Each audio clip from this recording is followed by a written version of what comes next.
오늘 사무엘하 13장 우리 30절에서 39절 말씀을 중심으로 때 늦은 통곡이라는 제목을 함께 말씀을 나누려고 합니다. 최근 중앙일보, JTBC 이런 경영 위기 소식을 아마 뉴스를 통해서 들으셨을 것입니다.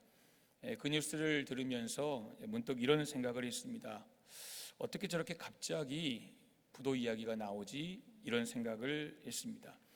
그런데 우리가 사실 이런 부도, 어떤 재앙, 어떤 사건, 사고 이런 상황들을 자세히 들여다보면 사실 대부분이 어느 날 갑자기 일어난 일이 아니라는 것을 우리가 알 수 있습니다. 미디어 환경이 참 많이 변화가 됐습니다. 그로 인해 광고 수익이 많이 감소했고, 또 그럼에도 불구하고 무거운 투자, 너무 지나친 투자의 부담, 그로 인해 자금 조달의 어려움, 이런 일들이죠. 그러니까 이런 여러 가지 문제가 오랜 세월 하나씩 쌓여왔고 결국 큰 위기로 뻥 하고 터진 것에 불과한 것입니다. 다시 말하면 우리 눈에는 이제 갑작스럽게 보이는 그런 상황인 것처럼 보이지만 사실은 오랫동안 진행되어 온 결과일 뿐이라는 것입니다. 그런데 여러분, 이런 일들은 사실 우리가 정치나 경제나 역사나 여기서만이 아니라 우리 한 개인의 신앙생활에서도 드러납니다. 사람은 하루아침에 하나님을 떠나지 않습니다. 아마 여러분, 우리를 말하는 거예요. 예수님을 믿는 우리가 예수 그리스도를 떠난 신앙생활을 우리가 접고 우리가 신앙생활에서 멀어지는 이런 분들이 사실 이 주변에 있지 않습니까? 그런데 하루아침에 하나님을 떠나는 게 아니에요. 작은 무관심, 그리고 반복된 삶의 타협, 회개하지 않은, 해결되지 않은 죄, 그리고 해결되지 않은 상처, 이것이 하나씩 쌓이다가 어느 날 큰 영적 위기가 뻥 하고 찾아왔을 때 결국 하나님을 떠나버리는 이런 안타까운 일들이 주변에서 일어나고 있다는 거죠. 여러분, 오늘 본문이 그 사실을 우리에게 보여줘요. 이 본문에 등장하는 다윗의 통곡, 오늘 다윗이 보면 엎드려 통곡을 합니다. 그런데 이 통곡은 갑작스럽게 확 그에게 찾아온 게 아니에요. 우리가 성경을 보면 지금 암논이 다말을 욕보인 사건이 일어났을 때에 문제는 거기서부터 이미 시작이 됐습니다. 그 사건으로 인해서 결국 이 다말과 이 한 형제 자매인 이 압살롬의 마음에 분노가 쌓이기 시작했어요. 저놈을 내가 어떻게 할까? 어떻게 내 누이의 이 한을 내가 갚아줄까? 결국 틀어진 형제 관계, 그리고 형제들의 관계가 틀어짐으로 틀어진 부자 관계, 이런 것으로 인해서 결국 왕궁에는 상처, 그리고 아픔, 고통, 이것이 조용히 자리 잡고 있었습니다. 이런 사건 속에서 다윗이 크게 분노를 합니다. 어떻게 네가 한 형제 자매인데 네가 어떻게 그럴 수 있느냐, 분노하기는 했는데요, 문제는 죄를 바로 잡지 않았습니다. 그리고 상처를 온전히 회복시키려는 그런 여러분 간절한 행동도 하지 않습니다. 그로 인해 깨어진 관계는 회복될 그 어떤 조짐도 성경에 보이지 않습니다. 겉으로는 아무 일도 없는 것처럼 보였지만 시간이 지날수록, 지금 하루 이틀 지난 게 아니에요. 한 해, 두 해 지나거든요. 보이지 않는 곳에서는 차곡차곡 비극의 씨가 자라가고 있었습니다. 그리고 마침내 이 압살롬의 복수, 그리고 암논의 죽음이라는 참혹한 결과를 오늘 다윗은 맞이하게 됩니다. 오늘 우리는 이 본문을 통해서 비극 앞에서 부르짖는 이 다윗의 모습을 넘어서 그 비극이 우리에게 무엇을 말해주는지를 우리가 다시 한번 생각해 보려고 합니다. 첫 번째, 비극은 어느 날 갑자기 우리에게 찾아오는 것이 아니라 오래 방치된 죄, 오래 묵혀둔 상처 속에서 자라난다는 것을 우리는 기억을 해야 합니다. 이 30절을 보시면 압살롬이 잔치를 벌이잖아요. 지금 이 암논을 죽이기 위해서 형제들을 다 초청을 합니다. 다윗의 허락을 받고 양털을 깎는데, 축제를 하는데 형제들 다 데려가도 되겠습니까? 그래라. 다윗이 전혀 모르는 거죠. 이 압살롬의 잔치에서 왕자들이 모두 죽었다, 이런 소식이 먼저 다윗에게 전해집니다. 물론 이건 사실이 아니었어요. 다 죽은 게 아니라 압살롬이 암논 저놈만 죽여라, 다른 애들 건들지 말고 내가 신호로 하면 저놈만 죽여라, 너희 강하고 담대하라, 뭐 이렇게 말씀하거든요. 그러니까 실제로 죽은 사람은 암논 이 한 사람이었습니다. 그러나 이 잘못된 소문, 다 죽었다, 여러분 다윗이 이 소문을 대했을 때 얼마나 상심이 컸겠습니까? 물론 다 죽은 건 아니지요. 다윗이 옷을 찢고 땅에 엎드려서 마치 아마 자기가 죄를 짓고 하나님 앞에서 하나님 내가 밧세바와 이런 죄악을 지었습니다, 회개했던 그런 마음, 그런 마음으로 엎드렸을 거예요. 다시 말하면 지금 그는 철저하게 무너졌다는 거예요. 여러분, 다윗은 왜 이렇게 지금 무너졌습니까? 그것은 단순히 아들이 죽었기 때문이 아니에요. 물론 고통스럽죠. 아들이 아들을, 동생이 형을, 여러분 지금 이런 아담과 하와 그 사건 아닙니까? 형이 동생을, 위치만 다를 뿐이지 지금 그 끔찍한 그 사건이, 여러분 일이 지금 이 다윗의 가정에 벌어졌어요. 그런데 단순히 지금 다윗이 무너진 것은 이런 갑작스런 비보, 그 현실 때문만은 아니었을 겁니다. 우린 이 상황에서 다윗의 심정을 잠시 짐작해 보고자 합니다. 어쩌면 다윗은 지금 이 일이 일어나기까지, 그러니까 지금 암논이 다말을 욕보였던 그 순간부터 지금 세월이 많이 흘렀어요. 하루 이틀 지난 게 아니에요. 해가 바뀌었다는 거죠. 여러분, 그 순간 지난 몇 년 동안 자신이 그냥 외면하고 그냥 묻어두었던 그 문제들 때문에 결국 걷잡을 수 없는 이런 사단이 났구나, 이런 비극적인 일이 이제 결국 터지고 말았구나, 아마 여러분 이 생각 때문에 더 무너졌을 거예요. 내가 처음에 막을 걸, 내가 처음에 그것을 잘못된 것을 뿌리를 뽑을 걸, 내가 왜 그냥 두었을꼬, 내가 왜 그냥, 아마 자신의 발을 찢고 싶은, 정말 자신의 심장에 칼을 겨누고 싶은 그런 지금 고통이에요. 내가 왜 암논의 죄를 그대로 뒀을꼬, 내가 왜 그 다말의 아픔을 외면했을꼬, 내가 압살롬의 분노를 왜 내가 살피지 않았을꼬, 이 형제들의 깨진 관계를 내가 하나로 다시 회복하기 위해서 왜 노력하지 않고 그냥 그대로 너대로 그냥 방치했을꼬. 여러분, 다윗이 아마 이 고통, 그냥 아들이 죽었다 이게 아니라 그 원인이 결국 나구나, 결국 가장인 나구나, 여러분 이건 느끼지 않았겠습니까? 지난 몇 년 동안 겉으로는 평온해 보였어요. 아무런 문제 없이 보였어요. 암논 따로 압살롬 따로 다윗 따로 각자의 삶에서 나름대로 열심히 행복하게 물 흘러가듯이 사는 것 같았지만 보이지 않는 곳에서는 그 속에서 죄, 그리고 죄로 인한 상처, 이것이 그 속에서 계속해서 자라고 있었고, 마침내 때가 딱 되니까 이제는 이게 그 악의 열매가 뻥 하고 터져버리고 말았다는 것입니다. 어떤 학자들은 이 장면을 가리켜서 이렇게 말합니다. 오랫동안 방치된 죄가 마침내 열매를 맺은 결과다라고 이야기합니다. 여러분, 죄는요 반드시 열매를 맺어요. 우리가 말씀 알잖아요. 땅에 우리가 씨를 뿌리고 땀을 흘리고 우리가 노력을 하면 반드시 기쁨으로 그 단을 가지고 돌아오게 하고 누리게 하시리라 하나님 말씀하셨지만, 그러나 그 반대 상황도 있다는 거예요. 우리의 땀만 땅에 심으면 씨앗이 되고 열매가 되는 게 아니라 우리의 죄도 마찬가지예요. 우리의 욕심도 마찬가지예요. 우리의 죄와 욕심을, 우리의 상처를 심어버리잖아요. 그러면 그것이 반드시 열매를 맺는 거예요. 오랫동안 방치된 죄, 방치된 상처가 마침내 악이라는 열매를 맺어버린, 오늘 이 학자의 말이 정확히 맞는 해석이라고 생각이 듭니다. 다윗이 암논이 동생 다말을 욕보였을 때 가차없이 징계했더라면, 다말의 아픔을 위로하고 회복과 치유를 위해 애를 썼더라면, 압살롬 안에 있는 암논에 대한 분노를 치유하려고 그 화, 그 분노, 그 쓴뿌리를 캐내려고 다윗이 노력했더라면, 여러분 물론 그 순간 고통스러웠겠지요.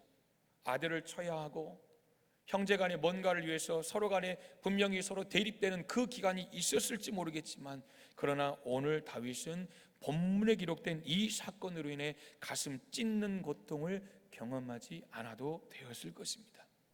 사랑하는 여러분, 우리의 삶도 그렇지 않습니까? 저와 여러분, 우리의 삶이 무너질 때가 있는데요, 우리의 삶을 무너뜨리는 것은 한순간의 큰 사건이 아니에요. 한순간에 어떤 큰 어마어마한 사건이 아니라 그냥 우리가 무심코, 때로는 그냥 내가 불편하니까 오래도록 방치해 두고 묻어둔 그런 작은 균열들, 이것이 결국 우리의 삶을 무너뜨리는 거예요. 자녀들과의 관계도 그렇잖아요. 몇 번 대화하는 게 어색하고 하다 보니까 상황이 안 되고, 그러니까 그냥 시간이 지나면서 자연스럽게 대화가 끊어집니다. 때로는 사람과의 관계 속에서 서운한 마음이 들 때 있거든요. 근데 서운한 마음을 풀지 않아요. 그냥 그 서운한 마음을 풀지 않고 그냥 마음에 깊이, 이게 응어리예요. 이게 한이에요, 한. 이게 우리 안에 쓴뿌리예요. 때로는 상처를 받았어요. 상처를 받아놓고 그것을 왜 상처를 받았는지 생각하지도 않고, 상처를 준 사람에게 이런 일로 인해서 내가 참 힘들다, 여러분 이런 노력도 없고, 그냥 감추어둔 그 상처가 침묵 속에서 우리 안에서 결국 골마가는 거예요. 죄도 마찬가지예요. 죄를 끊지 못하고 반복하다 보면 결국 양심이 무뎌져요. 그 죄에 대해서는요, 그냥 관용을 베풀어요. 내가 그렇게 죄를 짓잖아요. 그러면 이 다른 사람들이 그렇게 짓는 죄도 그냥 허용을 해요. 왜? 그에 내 합리화를 시킬 수 있거든요. 여러분, 이게 무서운 거예요. 이런 것들이 하나씩 쌓이다 보면 결국 그 인생은 무너지는 거예요. 그래서 하나님 말씀하세요. 문제가 작을 때 그것을 다루라라고 말씀하시는 거예요. 커져버리면요, 내 힘으로 안 돼요.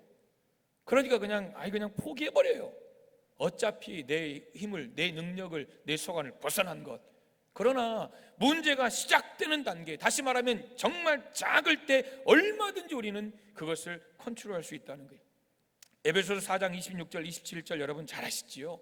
분을 내어도 죄를 짓지 말며 해가 지도록 분을 품지 말고 마귀에게 틈을 주지 말라 그랬습니다. 바울 사도는요, 여러분 분을 내지 마라고 말하지 않아요. 분명히 분을 내어도라고 말해요. 화낼 수 있다는 거예요. 자녀들이 뭔가 잘못하면 화내야죠. 자녀들이 뭔가를 잘못해도 이거 요즘 그 드라마 있더라고요. 참교육인가요?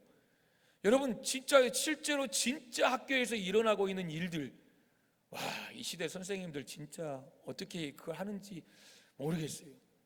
여러분, 우리 교회에는 그런 진상 부모님 없기를 소망합니다. 내 자녀 뭔가 지적만 하면 그냥 전화해가지고 우리 자식 어쩌고 저쩌고 저쩌고, 이건 진상이에요, 진상. 이건 자녀를 사랑하는 게 아니에요. 정말 자녀를 죽이는 거예요. 자녀를 망치는 거예요. 선생님이 너무 과하다 싶을 때 여러분, 누군가 이야기해도 그건 좀 잘못된 것 같은데, 그럼 모를까, 그냥 뭔가 말 한마디 했다고 애가 풀 주고 왔다고. 여러분 아마 그랬으면요, 저는 선생님 가르치라고 학교에 수십 번 가야 됐을 거예요. 이해되십니까? 무슨 말인지. 사랑하는 여러분, 분을 낼 수 있어요. 자녀들이 잘못하면 자녀에게 분을 내야죠. 이 사회가 뭔가 잘못되고 있다라면 분을 낼 필요가 있습니다. 그러나 분을 내라. 그러나 분을 내어도 죄 짓지 말라는 거예요. 여러분, 분을 내고 싶으십니까? 화가 나십니까? 그걸 화내세요. 그런데 곰곰이 생각해 보세요. 내가 진짜 사랑해서 하는 말인지 아니면 그냥 내 감정에서 확 하는 건지. 사랑이 아니면 입을 다물어야 돼요. 사랑으로 하는 말이 아니면 그냥 잠잠히 계시는 게 좋아요. 왜냐하면 결국 그것이 불씨가 됩니다. 받아들이도 않고 또 나도 상처를 입는 거예요. 여러분, 분을 내어도 죄 짓지 말라는 거예요. 사랑으로 하라는 거예요. 그리고 시간도 있습니다. 해가 지도록 분을 품지 말라는 거예요. 오늘 화가 났어요. 막 씩씩거립니다. 내일도 여러분 그걸 생각하니까 막 씩씩거려요. 그 다음 날도 막 이게 생각나서 씩씩거려요. 사실 사람은 그럴 수 있어요.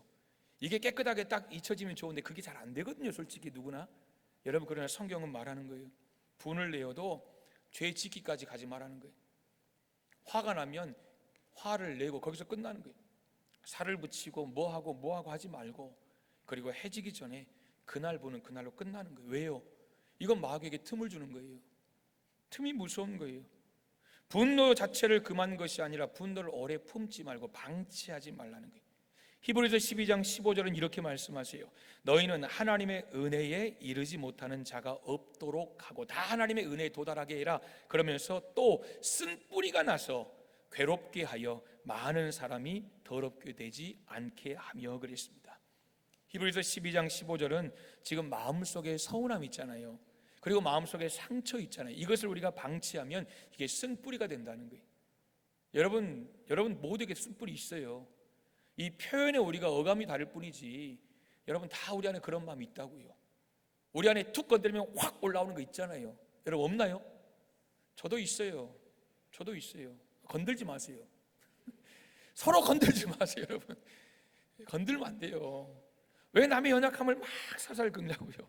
오늘 히브리서 12장 15절 보시면 마음속의 서운함 그리고 마음속의 상처를 방치하면 이게 쓴뿌리가 돼요. 그래서 자신뿐만 아니라 주변 사람들까지 괴롭게 하고 무너뜨릴 수 있어요.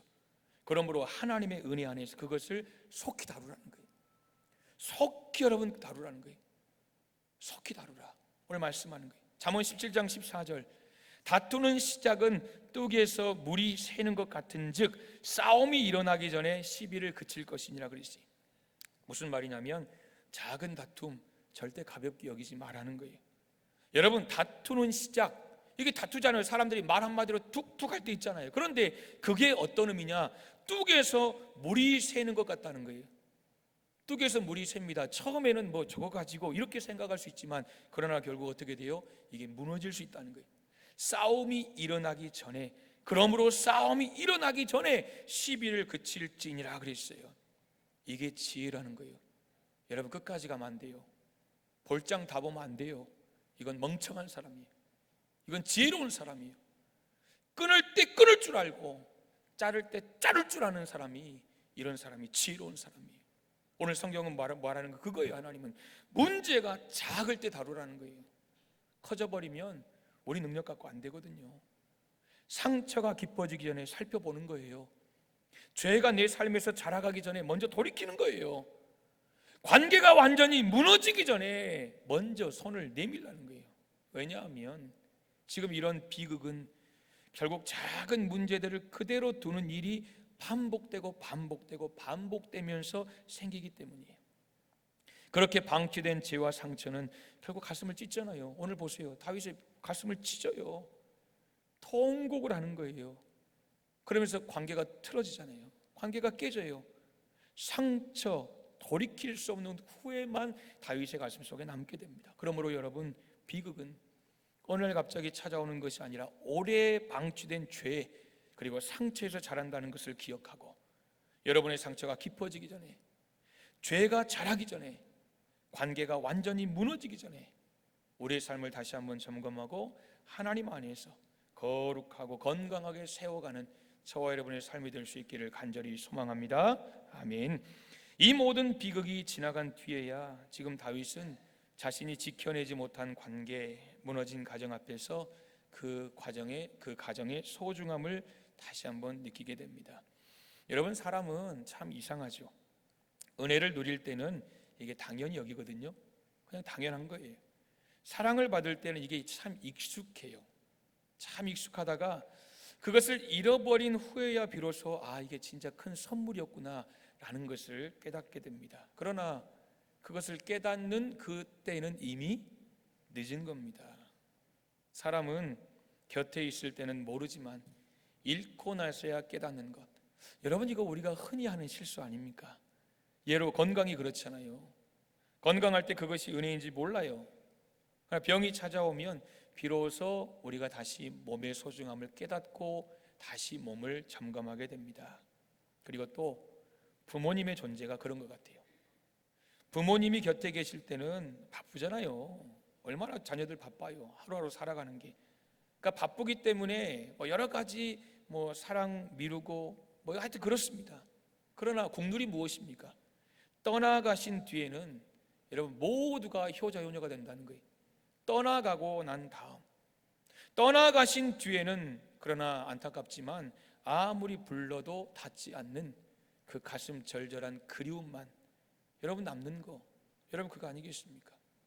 매일 함께 하던 식탁, 익숙하게 매일 들리던 그 목소리, 언제든지 찾아갈 수 있던 그 사람들, 그 모든 것이 여러분 당연함 속에 묻혀 있다가 내 삶에서 사라진 뒤에야 비로소 그 의미가 드러나는 거예요.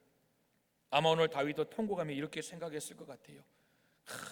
암논이 죄는 지었지만 살아있을 때 내가 그 암논을 징계할 걸, 내가 암논을 바로 잡아줄 걸. 압살롬의 마음이 고통스러울 때 그 2년 동안, 그 3년 동안, 그 4년 동안 압살롬이 그 고통스러운 그 순간순간 내가 압살롬을, 그 마음을 더 헤아려 줄 걸. 야, 사랑하는 자녀들이 함께 어찌되든 있었을 때 내가 어떻게든 그 문제를 바로 잡아볼 걸. 아마 그래서 다윗의 눈물은 자녀를 잃은 슬픔의 눈물이면서 동시에 후회의 눈물이었을 것입니다. 그러나 여러분, 후회는 지나간 시간을 결코 되돌릴 수 없습니다. 사랑하는 성도 여러분, 오늘 말씀은 그래서 우리에게 묻는 것 같아요. 왜 우리는 있을 때는 모르고 잃은 뒤에야 깨닫게 되는 것일까? 여러분, 답이 무엇입니까? 그것은 우리가 익숙함 속에서 소중함을 잃어버리기 때문입니다. 이게 너무 익숙하다는 거예요. 너무 익숙해요. 그러므로 오늘 말씀은 단지 슬픔을 이야기하는 게 아니에요. 단순히 다윗의 슬픔, 다윗의 통곡, 다윗의 때늦은 후에 여러분 이것을 말하는 게 아니라 지금 이 말씀을 듣는 저와 여러분, 우리의 삶을 돌아보게 하시는 그런 하나님의 음성이 바로 오늘 말씀의 핵심이라는 거예요. 우리의 삶을 돌아보라는 거예요. 오늘 다윗처럼 때늦은 후회하지 말고 지금 우리의 삶에 하나님이 주신 그 당연하지만 결코 당연하지 않은 그런 삶을, 그런 관계를, 그런 은혜를 다시 한번 점검하라는, 우리의 삶을 돌아보라는 하나님의 음성이라는 거예요. 여러분, 그럼 우리 어떻게 살아야 됩니까? 답은 있지 않습니까? 올 하루 작은 말 한마디 미루지 말고 오늘 하는 거예요. 좋으면 좋다고 하고, 서운하면 서운하다고 하고, 또 뭔가 감사하면 감사하다고 하고, 서운함을 덮어두지 말고 오늘 풀어내십시오. 여러분, 서운한 건 쌓이면 안 돼요. 이게 결국 쌓이면요, 그냥 처음에는 서운하다 여기 시작되지만 이게 결국 잉태하는 거예요. 그러니까 내 속에서 죄를 낳아요. 그 죄가 낳고 결국 그 다음 마지막 무엇입니까? 내가 죽어요. 절대 도움이 안 됩니다. 왜 서운한지 거기다가 감정을 실어가지고 이전껏 다 끌어가지고 이렇게 하지 말고, 이럴 바에는 하지 말고, 내가 지금 왜 지금 이 상황 속에서 서운한지, 내가 지금 이래서 지금 좀 서운해요 라고 여러분 차분하게, 이게 안 되죠. 어렵죠. 여러분, 그러나 그런 과정이 반드시, 그런 훈련이 필요하다는 거예요. 왜요? 그래야 내가 사는 거예요. 사랑도 마찬가지입니다. 아끼지 마시고 여러분 표현하십시오. 할렐루야, 아멘, 아멘. 여러분 한번 사랑합니다 해보십시오. 시작. 예, 저는 저를 향해 사랑합니다라고 한 건데 여러분 자동으로 옆을 보시네요. 여러분 맞아요. 참 표현하기 어렵거든요. 참 어려운데 여러분, 그래 어려운데 여러분, 그런데 표현해야 합니다. 특별한 순간이 아니라 매일 주어지잖아요.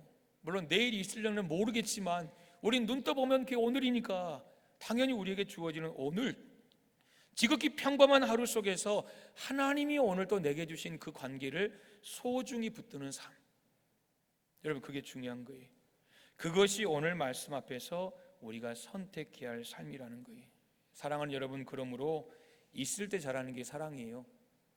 사랑 다른 거 아니에요. 있을 때 잘하는 게 사랑이에요. 후회하기 전에 표현하는 것이 지혜예요. 여러분 안 그렇습니까? 다 떠나버리고 더 이상 할 수 없을 때 그때 울어서 뭐예요? 그건 거짓이지. 안 그래요 여러분? 있을 때 잘하는 게 뭐라고요? 사랑이에요. 있을 때 잘하는 게 사랑이에요. 그리고 후회하기 전에 표현하는 것이 지혜예요. 여러분, 그러므로 고맙다는 표현도 많이 하시고, 미안하다는 표현도 많이 하시고, 사랑한다는 표현도 많이 하세요.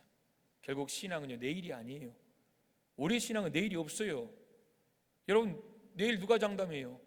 우리의 신앙은 결국 오늘을 어떻게 사느냐의 문제, 이게 바로 우리의 신앙입니다.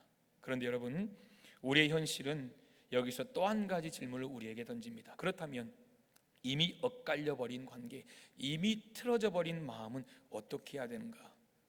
사실 우리가 오늘 상황을요, 인간의 눈으로 보면 이거 끝난 거예요. 끝난 거예요. 다윗이 지금 데려올 수 없는 거예요. 입장이 그렇거든요. 그런데 하나님께서 일하시는 방식은 우리의 생각과 다르다는 것을 우리가 기억해야 돼요.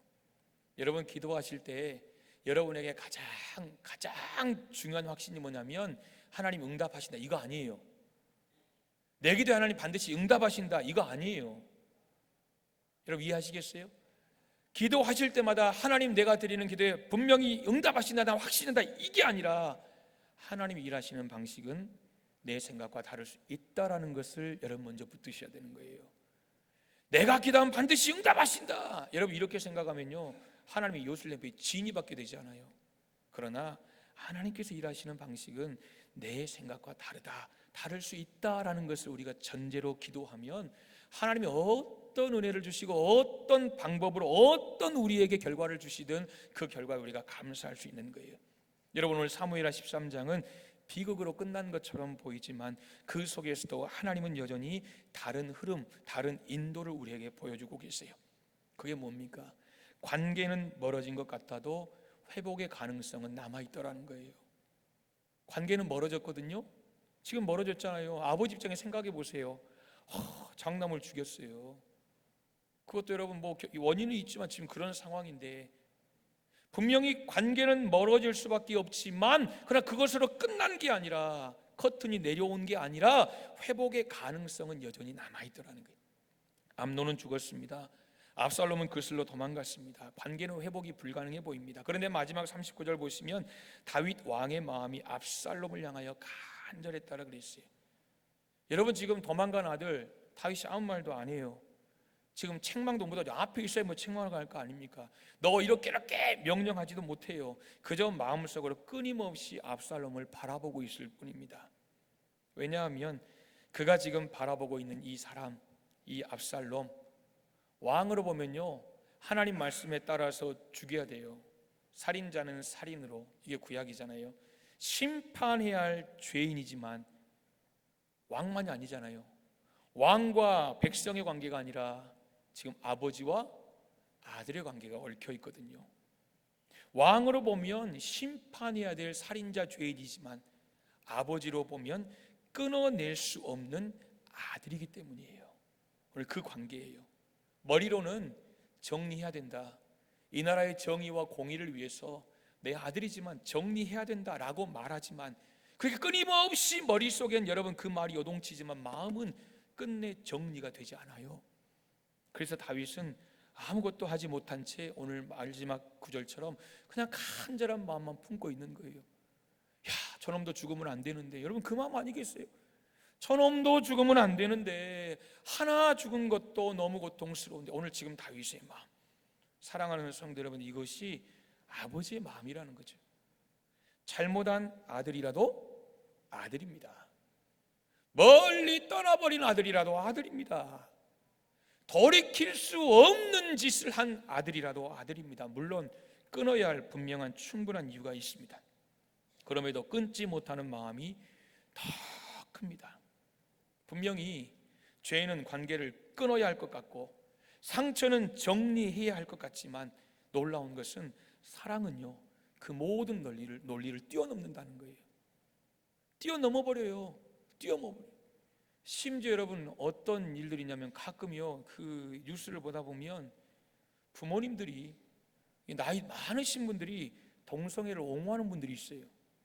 좀 이해가 안 가거든요. 왜냐하면 연세가 좀 지긋하신 저희 부모님 이런 세대들은 이게 이해가 안 되거든요. 사실 종교적인 것을 떠나서 신앙적인 걸 떠나서 그냥 우리가 이성적으로 생각하고 이게 안 되는 거예요, 도덕적으로. 그런데 피켓 들고 동성애를 찬성하는 분들 돌아보면 이게 결국 자녀들이 동성애를 하고 있는 거예요. 그러니까 자녀들이 커밍아웃해서 엄마 나 이렇게 살 수밖에 없어, 나 이게 좋아, 이렇게 살아야 돼. 처음에는 막아도 보고 때려도 보고 안 된다고 해보다가 결국 내 새끼가 원하는 거예요. 내 새끼가 바라는 거예요. 그러니까 부모님들이 함께 나는 동성애를 하지 않지만 내 새끼가 원하는 것 나도 같이 피켓 들고 나도 같이 찬성하고, 여러분 이렇게 되는 거예요. 오늘 다윗 보십시오. 충분히 죄 관계를 끊어야 할 것 같고 상처 정리할 것 같지만 여러분, 자녀를 향한 사랑이 결국 그 논리를 뛰어넘어 버리더라는 거예요. 그게 다윗의 실수예요. 다윗의 실수예요. 사랑하는 여러분, 우리는 이 장면을 보면서 사실 죄인된 우리를 향한 하나님 아버지의 마음을 우리가 보게 됩니다. 끝내 끊어내지 못하는 다윗 아버지의 마음을 보면서 우리는 하나님 아버지께서 우리를 향해 가지고 계신 마음이 얼마나 끊어지지 않는 사랑인지, 얼마나 끊어내기 어려운 사랑인지를 깨닫게 됩니다. 로마서에서 그랬잖아요. 그 무엇이 하나님과 우리의 사랑을, 우리 사이를 끊을 수 있겠느냐 바울서다가 묻잖아요. 있어요, 없어요? 없다라고 분명하게 말씀하잖아요. 베드로 예수님 3번이나 부인했잖아요. 사람의 기준으로 보면 여러분, 이 관계는요 이미 퇴출이에요. 이미 버림받아요. 그러나 주님은 끝까지 끝내 버리지 않으셨어요. 탕자 보세요. 이 탕자는 모든 것을 다 잃어버리고 결국 자기 건 이제 아무것도 없는 거예요. 나머지는 다 형님 거예요. 여러분, 다 잃고 나서야 아버지로 돌아왔거든요. 근데 아버지가 늘 기다리는 거예요. 아들 안 오나? 언제 오나? 문 열고, 잠잘 때도 문 잠그지 않고 문 열어놓고 멀리서 오는 그 아이의 모습 형상만 보고 아들이다 뛰어가서 맞아줍니다. 십자가의 한 강도, 인생의 마지막 순간이야 주님을 찾습니다. 그러나 주님은 그 마지막마저도 거절하지 않으세요. 여러분, 내 하고 싶은 대로 마음껏 살다가 예수 부인하고 모르고 살다가 마지막 인생에 몇 초 전일까요? 숨거두기 몇 분 전일까요? 그 마지막 여러분 몇 초, 몇 분 되지도 않는 그 순간에 주여 나를 구원하소서, 이 마지막마저도 주님은 포기하지 않으시더라는 거예요. 여러분, 이것이 그 크신 하나님의 사랑이지요. 끊어야 마땅한 순간에도, 끊어내야 할 그 순간에도 끊지 않으시는 사랑, 끝났다고 말해야 할 자리에서도 끝내 포기하지 않으시는 사랑이 바로 하나님을 우리를 향한 놀라운 사랑이라는 것입니다. 말씀을 맺습니다. 여러분, 오늘 다윗을 통해 우리가 자신을 보게 됩니다. 사실 저부터 우리는 너무 자주 있을 때 그 소중함, 내 곁에 있을 때, 내가 누리고 있을 때 그 소중함, 함께하고 있을 때 그 소중함을 너무 쉽게 잃어버립니다. 그리고 쉽게 잃어버리고 나서야 그 모든 가치, 존귀, 소중함을 그때서야 깨닫게 됩니다. 다윗도 그랬고, 베드로도 그랬고, 탕자도 그랬고, 사실 저와 여러분 우리도 다르지 않습니다. 그래서 결국 우리 마음 깊은 곳에서 터져 나오는 것, 오늘 다윗의 모습 아닙니까? 왜 그걸 몰랐을까? 왜 그때 몰랐을까? 오늘 설교의 제목처럼 때늦은 후회, 때늦은 통곡, 여러분 결국 이것이 우리 삶에도 일어나고 있는 그런 일 아니겠습니까? 그러나 더 안타까운 것은 그 통곡조차도 그 모든 상황을 되돌릴 수 없다라는 것입니다. 사랑하는 여러분, 신앙이라는 것은 결국 지금입니다. 우리가 어떤 분들이 우리의 내일은 없다, 맞습니다. 신앙도 마찬가지입니다. 신앙은 결국 지금입니다. 그러므로 우리에게 있는 것 우리가 잃어버리기 전에 지금 누리고, 우리에게 있는 귀한 영혼들 떠나버리기 전에 지금 사랑하고, 그래서 후회하기 전에 지금 표현하고, 무너지기 전에 지금 돌이키는 것, 이것이 하나님께서 우리에게 주신 오늘의 은혜라고 생각합니다. 바라기는 이번 한 주간도 때늦은 후회가 아닌 내게 주신 환경을 감사하며 누릴 수 있기를 소망하고, 내게 주신 모든 관계를 사랑과 겸손과 진실 위에 세워갈 수 있기를, 무엇보다 하나님을 어제보다 오늘 지금 더 사랑하는 복된 우리 대성교회 성도들 되어서 오늘 다윗이 이 가족 안에, 이 나라 안에 맡게 된 이 아픈 일들을 통해 통곡했던, 여러분 눈물을 흘렸던 이런 안타까운 일이 저와 여러분 우리 성도들의 삶 속에 없기를 주님의 이름으로 간절히 축복합니다. 아멘. 살아계신 하나님 아버지, 하나님의 크신 은혜와 사랑을 감사를 드립니다. 하나님, 오늘 말씀을 통해서 우리의 삶을 비추시고